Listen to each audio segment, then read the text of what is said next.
Hey guys, how's it going? Welcome back, of course, to the Time Bomb channel. Hope all is well with you in your part of the world. And as promised, I wanted to do sort of a follow up today on the longer term review of the Luminox Recon here. The rationale for doing so was to sort of, try and change, give myself some extended time with the watch to try and change my perception of the brand. And as previously mentioned, this one has been lent to me for the review by Watchup Mr Rangeman. So again, huge thanks, buddy, for the time with this one. Much appreciated. Just before we continue as well, commiserations to Patrick Mahomes over here. Damn, I just really hoped, that we could have seen you back in another NFL Super Bowl. Shame that we get to see more of your brother, which is a bummer.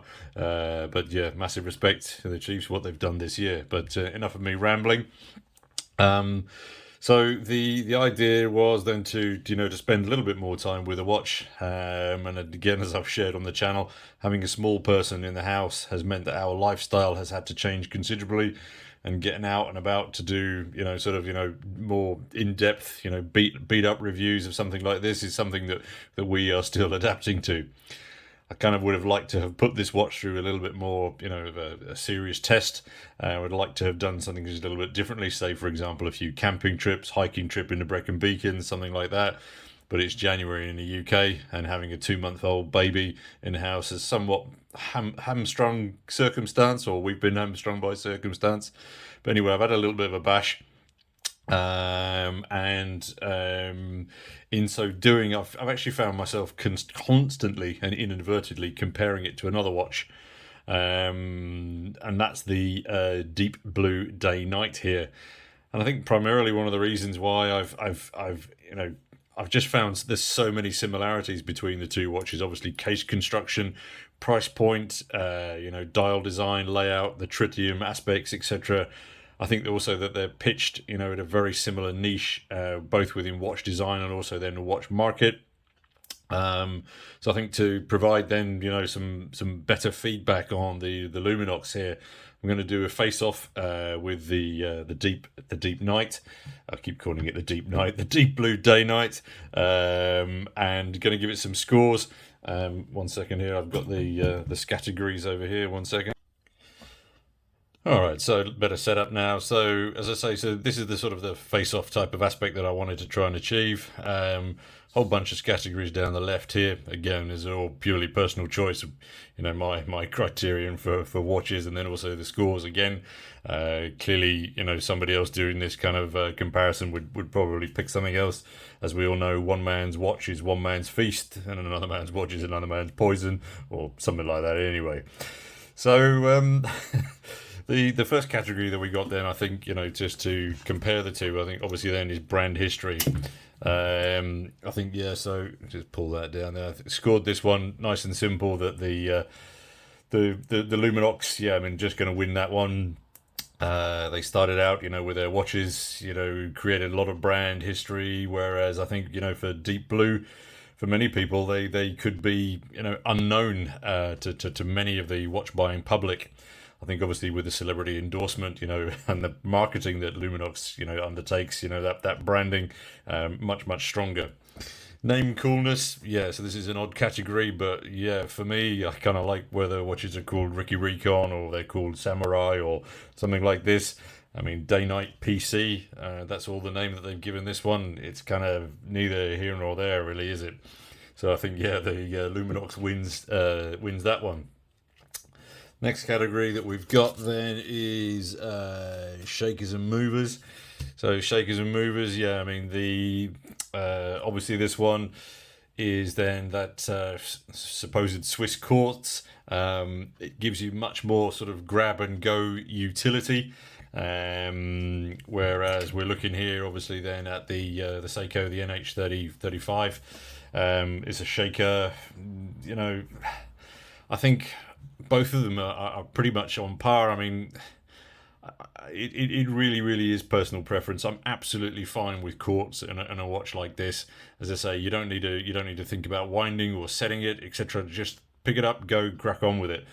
But then again, an auto on this one allows you that opportunity just to engage with the watch a little bit more. Really, really personal preference. Hence me scoring both of them as an 8. Watery goodness. Also, both of them come with 200 meters worth of watery goodness. Again, entirely fit for purpose. Next category as well, then we've got proportions and wear. I mean, they're both very, very similar sizes, very, very similar weight. That polycarbon case on both of them, allowing for easy all-day wear and comfort wearability. As I say, sort of, having worn them both in sort of rotation, just to give myself a good contrast. I mean, they're absolutely spot on, and you really can't fault the fit and wear of either of them. So both scoring high in that category. What's next? Next one we've got then is day legibility. So I've given the slight edge, I think, to the Luminox here. I think it's a slightly busier dial, but all the time that I've been wearing it, I mean, I've never had any issues. Never had to look twice at it. You tell the time instantaneously. It's very, very clear, and as I say, during the day, spot on. The day night. I'm going to get the name right. I'm not going to call it the deep night. The day night. I mean, yeah, I think when I did the review of this one a while back, I mean, you do have that slight lime shade there of the tritium on the hour markers and the hands, etc. But overall, it is a little bit pale and a little bit monotone. And if they could have done, added an aspect of colour on that dial, I think it would make it a lot better. It would have scored higher. Because just at the moment it's a little bit monochrome, and I think it loses out as a consequence for that. Night legibility. Right. Okay. Yeah, this is unfortunate. So let's start off with the Luminox. So the Luminox scores a 2, and the simple reason for it scoring a 2 is because the name Luminox translates into the modern parlance as night light. If you're calling yourself night light, then to me, I think you should be sector leading, whereas as you can see from these shots, it's sector crap. It loses out in every way to the deep blue. They're both tritium, so I think that's a pretty fair comparison. But it doesn't matter, what distance or in whichever light, light value you've got, sort of dusk, dark, etc. Full dark. The deep blue just absolutely trounces the Luminox, and as I say, for me, it's a real shame, because I just don't understand why they haven't just done something else with this watch. I think they've just let themselves down really quite badly here. Next category we've got then is Crown of Thorns. So both of the watches then have push-pull crowns. Both of them, have gaskets inside here, to hold that pressure resistance. My personal preference is always for a screw down crown. It just sort of calms my anxieties around putting watches in water. But these ones entirely fit for purpose, and I also think because neither of these two really are purporting themselves to be sort of dive watches, they're certainly more field watches in my interpretation. So again, you've just got the crown there at the 4, or the 2 minutes to 4, and this one then here at the 3. It's really personal choice. Hence them both scoring the same. Let's shift the paper up a little. The next category then we've got is strappage. How strapped are you?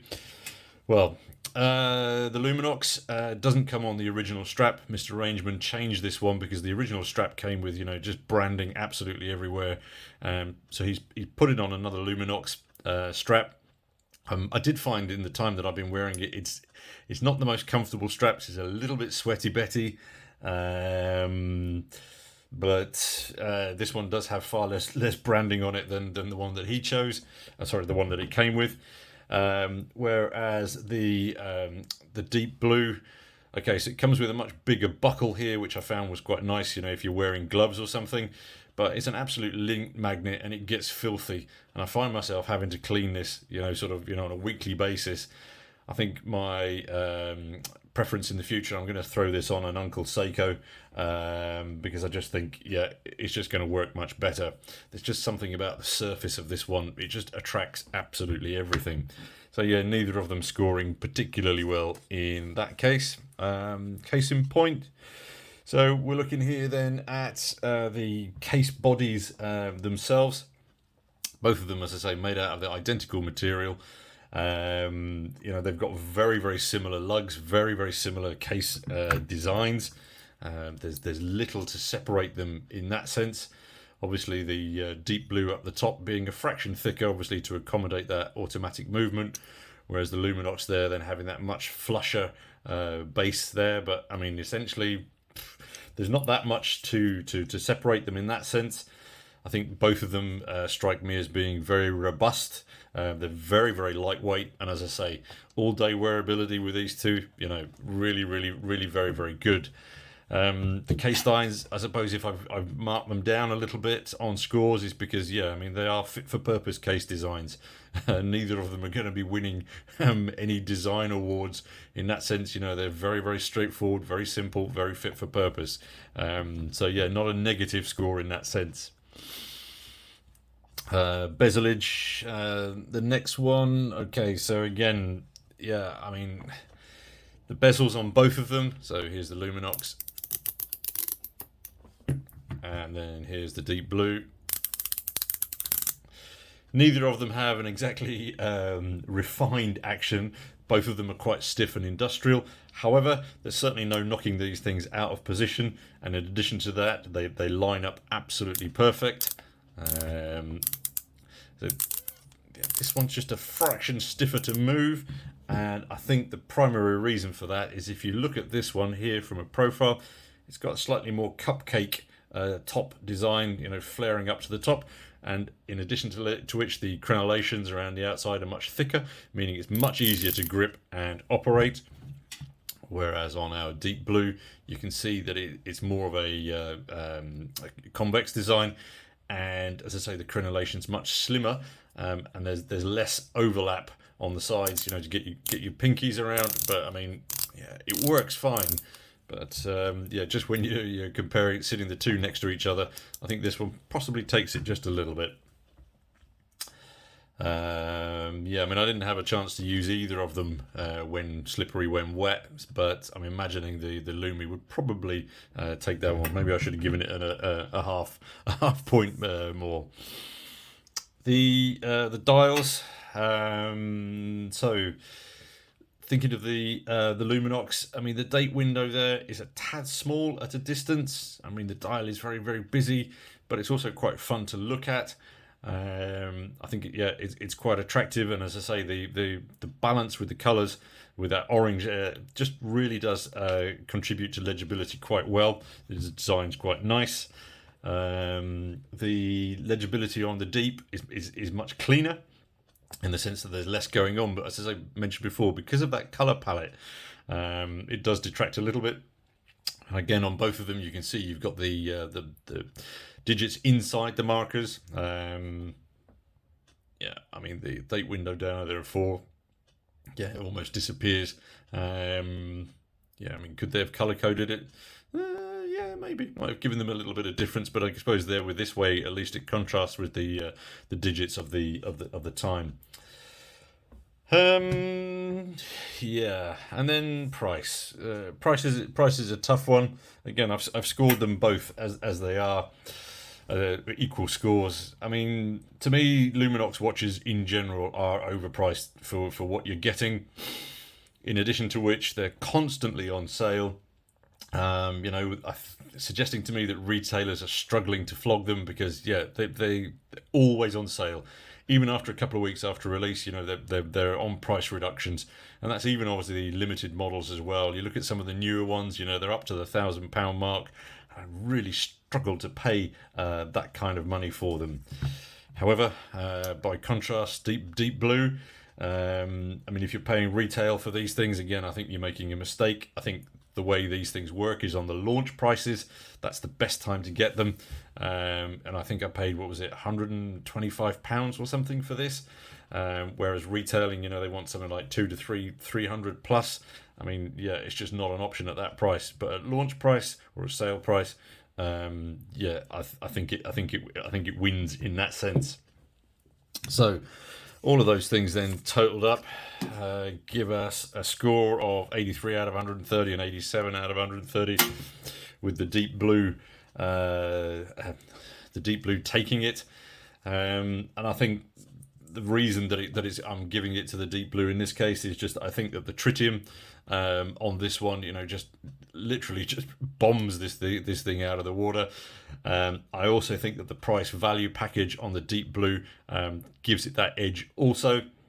I don't think that the Luminox in any respect is a bad watch at all. I've certainly enjoyed my time with it. It hasn't necessarily convinced me that I'm going to become a Luminox buyer in the future, but it's certainly a very, very good watch. I think it would be difficult to break it. Incredibly robust, very lightweight, very easy wearing. But in this case, I just think yeah, the deep blue takes it. But over to you guys. What's your take on these two? Would you agree with my conclusions? Have I perhaps missed something? Some glaring aspects that I should have considered. Let us know down below, guys. And of course, thank you very much indeed for your time and for your view. And of course, until the next vid, this is your host, Bombardier, signing off. Cheers, guys.